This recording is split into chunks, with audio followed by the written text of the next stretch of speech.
Bonjour à tous, bienvenue sur ce nouveau tutoriel présenté par Alberix. Je vais vous montrer l'utilité de la flèche plus qui se trouve à ce niveau dans les outils.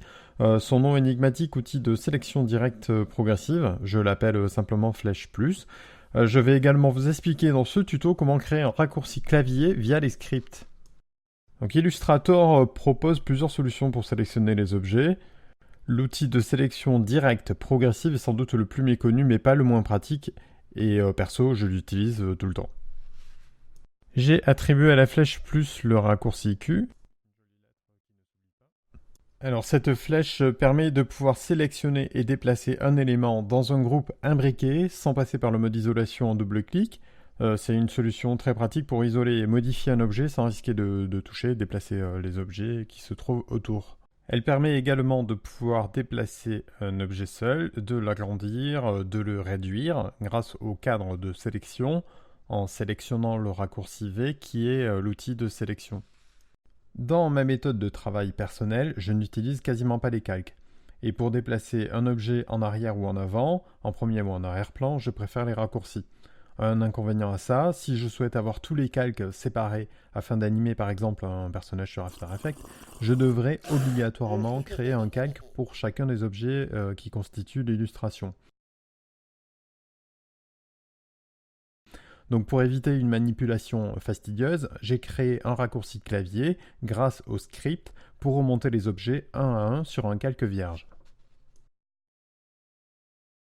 Cette méthode de création de raccourcis par script est très utile pour créer et personnaliser d'autres raccourcis pour vos actions répétitives et vous faciliter vos tâches au quotidien et gagner un temps précieux. Par exemple pour les symétries ou également pour les pathfinders, union, soustraction, etc. Comment ça fonctionne? J'ouvre le script d'action, fenêtre. Script d'action. Au préalable, je vous conseille de créer un ensemble à votre nom. On va l'appeler par exemple Donald. Ok.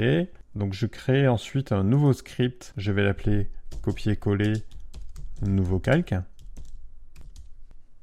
Touche de fonction, on va lui attribuer la touche F2 sans majuscule, sans contrôle. Et on clique sur enregistrer. Là, j'ai trois objets qui sont regroupés.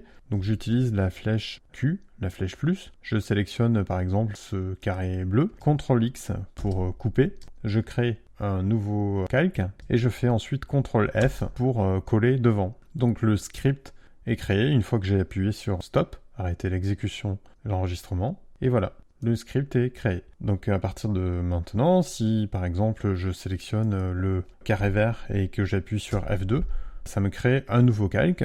Donc on va l'appeler par exemple carré vert. Ok. Je fais de même pour le carré rouge, F2. C'est la fin de ce petit tuto. J'espère qu'il aura été instructif et qu'il vous sera utile. À bientôt.